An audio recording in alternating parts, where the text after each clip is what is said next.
Assalamualaikum warahmatullahi wabarakatuh. Ma'rifat Islam atas produk Al-Quran. Ini adalah kunci untuk memahami siapa ilah kita dan siapa Allah SWT yang sebenarnya. Lampu kristal di langit-langit perpustakaan Megah Nusantara 2045 memantulkan cahaya keemasan senada dengan logo MG 2045 yang tersemat bangga di dada, topi, dan hijab. 6 sekawan, Muhammad Ji, Akmal, Dino, Budi, Rara, dan Siti. Di tengah keheningan rak buku yang menjulang tinggi, Pak Mukti duduk tenang, menatap murid-muridnya dengan pandangan kebapakan yang dalam. Anak-anakku, generasi emas, buka Pak Mukti lembut. Hari ini kita akan membedah rahasia besar tentang marifat Islam atas produk Al-Quran. Ini adalah ilmu yang melampaui sekadar hafalan, sebuah jalan yang pernah ditempuh oleh para leluhur kita di Cirebon pada abad ke-15. Muhammad Ji membetulkan letak topi emasnya. Pak, mengapa banyak orang tahu tentang Islam tapi terasa belum benar-benar paham hingga ke akar hakikatnya?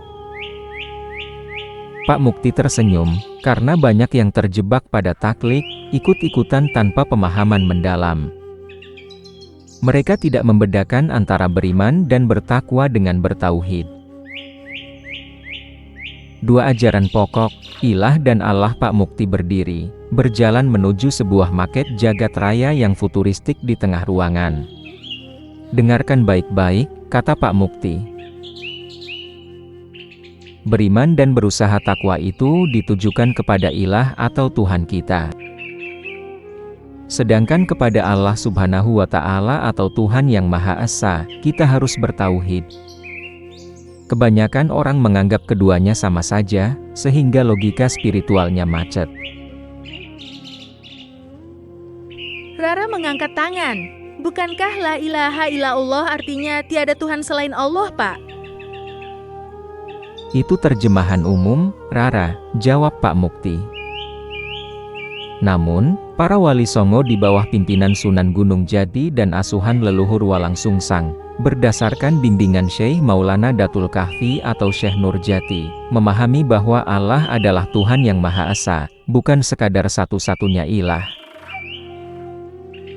Terjemah yang lebih tepat untuk mencapai derajat marifat adalah, tiada Tuhan yang tertinggi di dalam alam semesta selain Allah Subhanahu wa Ta'ala.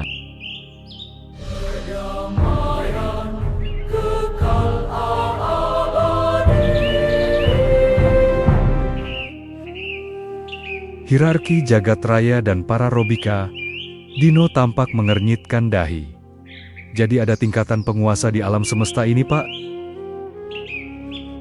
Benar, Dino, mari kita gunakan istilah pengetahuan baru agar kalian paham struktur organisasi langit. Pak Mukti menyentuh layar holografis. Tingkat wilayah, penguasa, gelar pimpinan robi, istilah marifat agar mudah dipahami. Penguasa tata surya, desa atau lurah jagat raya, yaitu ilah, bergelar robahu. Penguasa distrik kelompok tata surya atau camat jagat raya, yaitu kalalah, bergelar robukum. Penguasa galaksi atau kabupaten, bupati jagat raya yaitu robina. Penguasa alam atau provinsi, kelompok galaksi, gubernur jagat raya yaitu holik atau robihi. Penguasa jagat raya atau negara, presiden jagat raya, yaitu tiau atau robuna. Like and share, subscribe, agar banyak cerita inspiratif. Syekh Nurjati mencapai tingkat marifat karena beliau menyadari bahwa Allah bukan penyusun satu agama saja, melainkan yang mengesahkan semua ajaran agama dari para ilah yang berbeda-beda. Ingat, setiap ajaran punya nama, istilah, dan pola ibadah yang berbeda, namun semuanya disahkan oleh Allah Subhanahu wa Ta'ala. Itulah mengapa kita mengenal konsep lakum dinukum waliyadin, yaitu bagimu agamamu, bagiku agamaku, jelas Pak Mukti. rahasia Isra Miraj dan Pancasila. Siti menyahut, jadi untuk mencapai marifat, kita harus menjadi seorang Pancasilawan juga, Pak. Yaitu saling menghormati, menghargai perbedaan, dan menjunjung hak asasi manusia. Tepat sekali, Siti. Syekh Nurjati bisa mencapai tingkat marifat setelah berpedoman pada falsafah Pancasila yang ditemukan Empu Prapanca. Beliau mengalami Isra Miraj 11 kali dalam 3 minggu. Leluhur Walang Sungsang 33 kali. Bahkan Sunan Gunung Jati melakukannya 57 kali. Beliau-beliau ini mengenal alam bakin, alam baka, alam bako, sebagai sesama alam fana di jagat raya kita. Budi bertanya, bagaimana cara kami, generasi 2045, memulai perjalanan ini agar tidak beku di tingkat syariat saja? Kuncinya adalah menyatukan nilai luhur Islam dengan jiwa Pancasila, jawab Pak Mukti tegas. Amar ma'ruf nahi munkar, yaitu mengajak kebaikan, mencegah kemungkaran, saling menghormati, menghargai perbedaan, dan menjunjung hak asasi manusia. Jika sukses, kalian akan membuktikan kalimat, man arofa nafsahu, fakot arofa robahu, yaitu barang siapa mengenal dirinya dari zat yang gaib, maka dia akan mengenal Tuhannya. Makrifat Islam atas produk Al-Quran.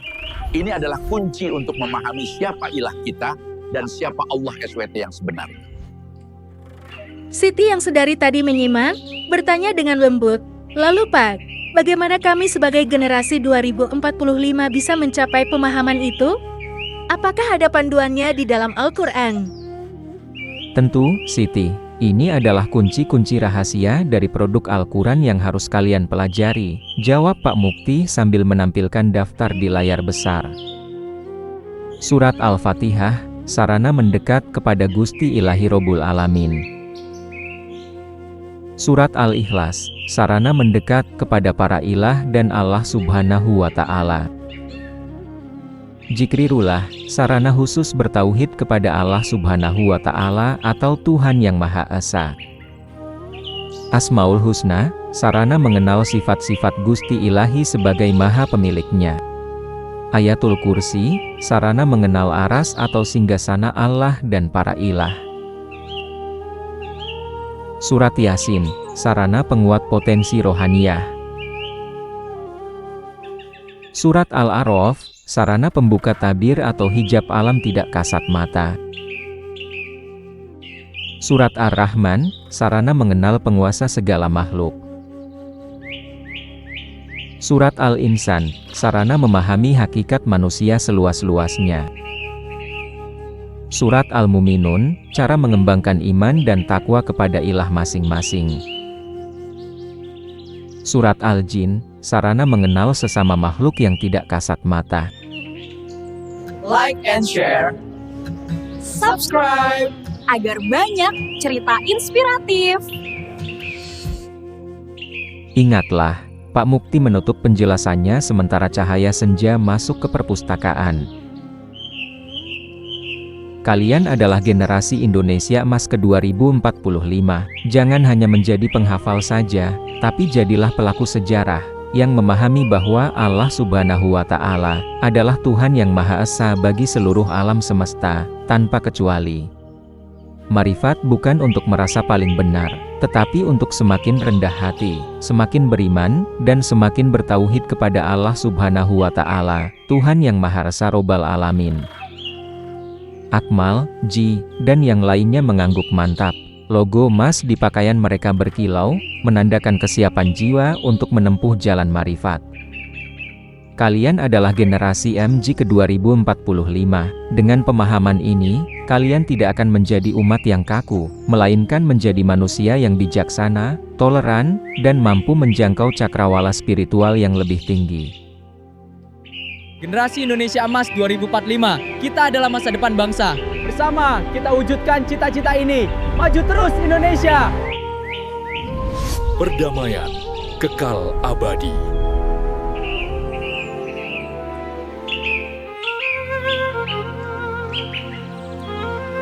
Tunggu kisah Muhammad Ji berikutnya. Terima kasih telah menjadi keluarga MG.